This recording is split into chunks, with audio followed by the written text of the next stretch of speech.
I can't believe that we're already in phase 3 of our rebrand series. If you've been following along, thank you. And we hope that we've given plenty of entrepreneurship tips that you can take away and apply to your business. We feel like we've been working on this for so long. And so to have the first 2 phases fully checked off feels so good. Okay, so we've done the prep work. We did the launch. So what's actually left for rebranding our business? Let's get into it. Welcome to phase 3. For phase 3, we were able to move a lot of the things that were either low priority or took much longer to accomplish into this phase. So phase 3 is going to be a bit more unique than the other first 2 phases. We did this so we could stay on schedule with our original timeline. Plus, we're full of ideas.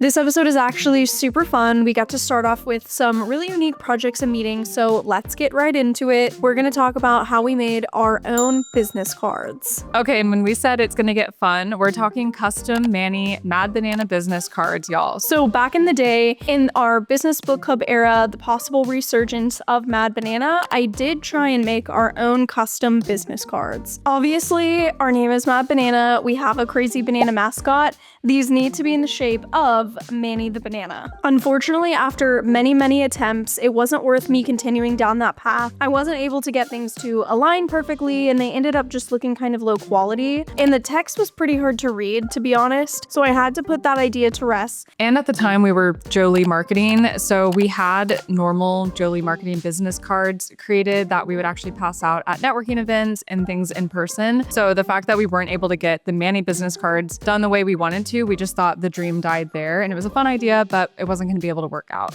I was doing it all at home with my own supplies and my own Cricut, so at least costs were relatively low. But when we decided to rebrand, we had also recently read the book Giftology, and in that book, he talks about having a metal business card, and he was talking about how it got a lot of good reactions, and it was really memorable because it's somewhat of a pattern interruption to what people are used to. And whenever we read that, we immediately thought of our Manny business card idea, and we were like, wait, we have to make that happen because it would go along that same pattern interruption idea. So now that we've officially rebranded and I get to have the opportunity to try again, I also quite literally failed at least 10 more times. I wasted so much ink and paper, and seeing Manny be split in half by a Cricut was kind of sad. But I learned a lot, so if there are any fellow Cricut users out there who are trying to make their own custom business cards, don't try and custom align it yourself. Just let Cricut do it.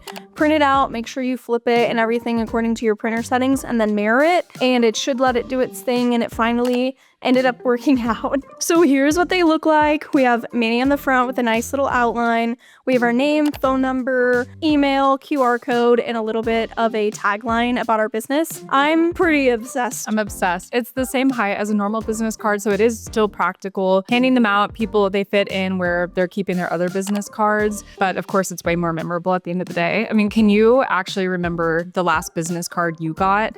What did it look like? What did it say on it? But chances are you'd remember this one if we gave this to you at a networking event. Not only were we obsessed with how it turned out, a lot of the reactions of people when we handed them out were really validating as far as the process it took to get there. Everything was super positive and made us feel so much better about the effort and time that it cost to actually create these and bring them to life. I even had one client ask, so like, who did these? And I was like, me. He was like, okay, yeah, but like, who actually did them? And I was like, no, like, I physically made these. And he even asked if I could do it for his business, and that was a service we offer. So again, sometimes something as simple as a unique business card can have such a huge impact on the way people interact with you and see your business. However, yes, we also do virtual business cards. In today's day and age, it is important to have a virtual option. Having your contact profile built out in a way that's easy to share, it looks professional, has the name of your business, goes a long way. We also had success doing a link tree. It's a free platform where you can have a custom form and link out to different parts of your business, your website, have your contact information on there. We found in networking events, we add the QR code to our link tree tree as the background of our phone. So we don't even have to unlock our phone and get into it. We can have someone scan the QR code, send in their email, screenshot our contact information, and it's all right there. So having plenty of options like these make it to where you can always network with people you come across in an easy way that works well for them as well. Yes, networking most likely is going to involve physical business cards, but who says we have to play by certain rules? So that brings us to our first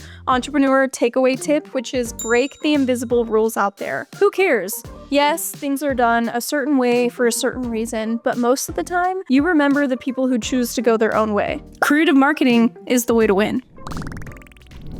Okay, so now let's look at goal planning for our business. This is really exciting. So when we rebranded, it actually lined up perfectly with the beginning of the year. So when we sat down to do our goals and projections for Mad Banana, it also just lined up with our typical goals and projection planning for a new year. We definitely recommend starting projections and goals as soon as you start your business. You don't have to wait for the next calendar year to come around. You need to start having milestones to work towards and accomplishments that you want to achieve without feeling like you need to wait for January 1st to start that. So for our KPI projection plannings, we actually break it down into two separate categories, and within those there are two subcategories. One for our data and number projections, and one for our accomplishment milestone projections. So for our revenue goals with the data and numbers, we break it up into a stars projection and a moon projection. If you've ever heard the kind of cheesy quote that if you aim for the moon and miss, you'll still land among the stars, I always thought that visually that was really inspiring. And so we began to break that up into a stars and moons projection. So the difference between the two is that the stars projection is like decently hard to accomplish, but I wouldn't consider it to be unrealistic, versus the moons projection is extremely hard to accomplish and borderline unrealistic,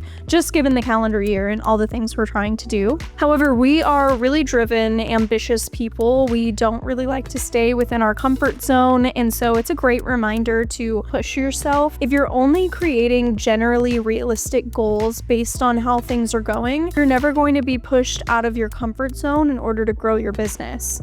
Or this can be applied to pretty much any goal planning in your life. What we have seen after doing this over the years is that we end up landing between our stars and our moon projection, which is great because you always end up striving for the moon projections. So that means you easily surpass your stars projections, even though from a business standpoint, hitting the stars would still mean you had a really successful year and hit the goals that you wanted to. Next, to get into our accomplishment projections, we break those up into champagne goals versus end of year goals. If you guys have any better ideas on how to name these two, would love some feedback.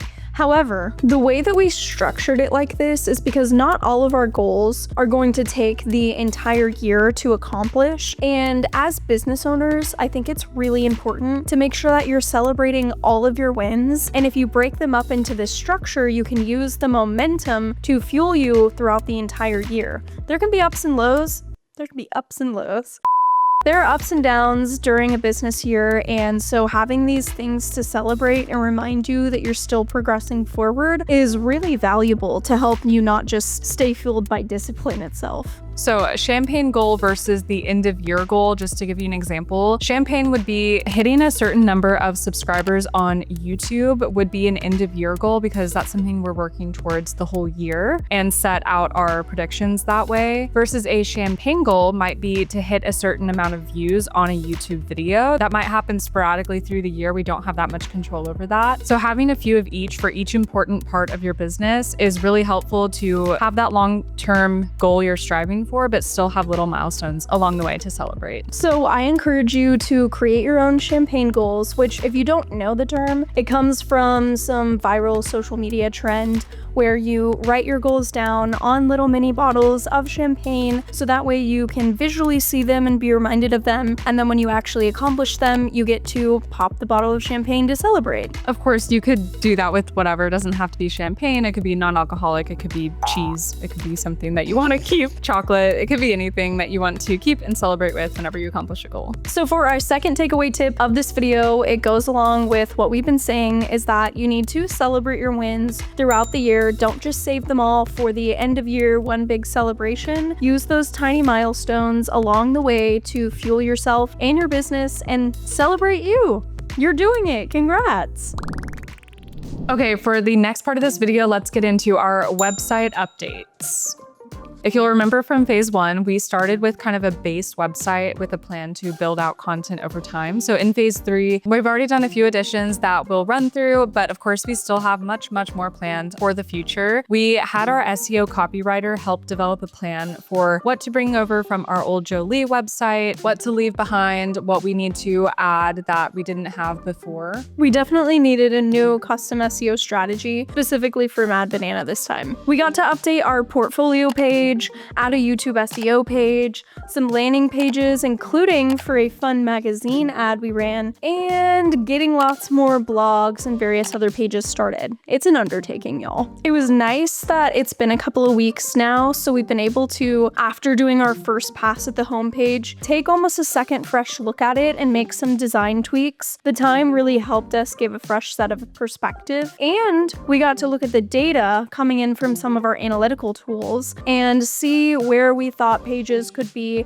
inhibiting a user journey, messaging that we could improve on, buttons, all the fun marketing psychology that we apply to in our design frameworks. We got to now do this to our own website because everyone knows that it's easier to do it for your clients than it is for yourself. So this leads us to tip number 3. Okay, tip number 3, use data to actually make changes and decisions. If you go through the trouble of setting up a data framework to capture data in Google Analytics and track different metrics across your website or different platforms that you're on, but then you don't do anything with that data, then why did you even set it up? On top of that, if you either generate reports for yourself or get reports from an agency that you're working with, but don't do anything after looking at those reports, and you just end up seeing the same report every month, the numbers are a little bit different, and you look at it and you say, oh, it looks good, but you don't use that data to make any meaningful changes, then you're really not letting the data influence you anymore, and you're not getting as much out of it as you could be. So don't become too accustomed to the reportings that you see. Still pretend like it's the first report that you've seen, and let it take you on a journey and see where it's going to take you. A big part of phase 3 was getting involved in our local chamber of commerce. This was on both of our goals to both join in our respective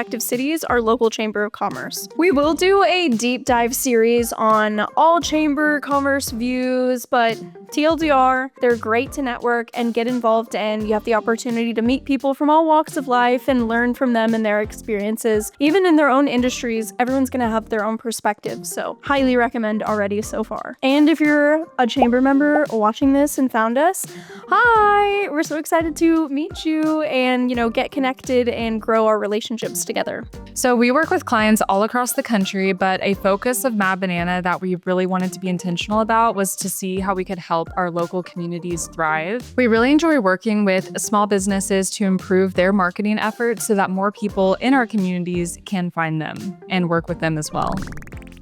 So this is kind of a confession. We are still in phase 3 right now, even as these videos go live. So sadly, this will be our last weekly update in our rebranding diaries, but it's not the end of phase 3, so don't worry guys. We'll have more videos down the pipeline once we've gotten a few more things checked off, enough to make a video to give you guys an update. So definitely make sure you're subscribed so you can catch those as we release them. Plus, we're gonna have so many new fun series coming down the line. We have probably too many ideas, including some in a banana outfit. So make sure you're subscribing to stay up to date. Give this video a like if you thought that our rebranding journey diaries was helpful. If you're a small business owner, comment down below. We'd love to follow you along and support your journey as well. Okay, let's talk timeline and cost update, kind of the final one for now, which is crazy. So for our timeline, phase 3 is kind of ongoing. Like we said, we don't really have a deadline for it. Plus, the website is going to be ongoing forever and ever. So there's no timeline we're ever going to set on that one. We always like tweaking our website based on the data, based on user feedback. So yeah, that'll be an ongoing project. We definitely recommend, if you're a new business owner, taking time to plan your goals and projections, whether you use our stars and moon framework, the champagne versus end of year goals, or something you come up with, definitely take the time to write those out and create those milestones so you can celebrate throughout the year. We definitely applied that framework in coming up with our timeline for our phases. Now to break down the cost. So to make our own business cards, paper, ink, supplies, etc. was about $30 minus I already had the Cricut. For our champagne goals, to buy some mini champagne bottles was around $50, and each of us joined our respective chamber of commerce, so that was maybe around $400 a piece to join. For the year. Yeah, for the year. You can technically join more than one chamber, depending kind of, where you live and how many cities are around you. So highly recommend looking into that. If you go and join it, see if you like it. Maybe you can join 2 or 3, but just something to factor in for cost. So we'll add the receipts on the video so you can check out the total cost for our rebrand, as well as some of the costs that you might need to expect as a new business owner or being an entrepreneur. For example, if you're a new business, the cost to print like 250 business cards is only like $22. So definitely we do things slightly different around here. We're DIY girlies, but I'm so excited to have given you guys a good breakdown. If you're starting your own business, what's a realistic investment you're going to need to make to grow your business? Of course, we didn't cover every aspect. That's kind of impossible. It differs so much depending on what type of business you're starting. And like we said, the website and brand strategy will totally differ in terms of investment based on your design or website needs. And like we've said, there's a lot you can do yourself or that you can do for free. However, if you are a small business owner, at some point of growing, you might find yourself stuck at scaling, and that's where we come in at Mad Banana Marketing. Send us a message. We'd love to hop on a call, learn more about your business, your needs, what's working, what's not, and how we can work together. So we have lots of content coming down the line, but at least for now, last time, get mad. Go bananas. I'm like, I don't need to yell.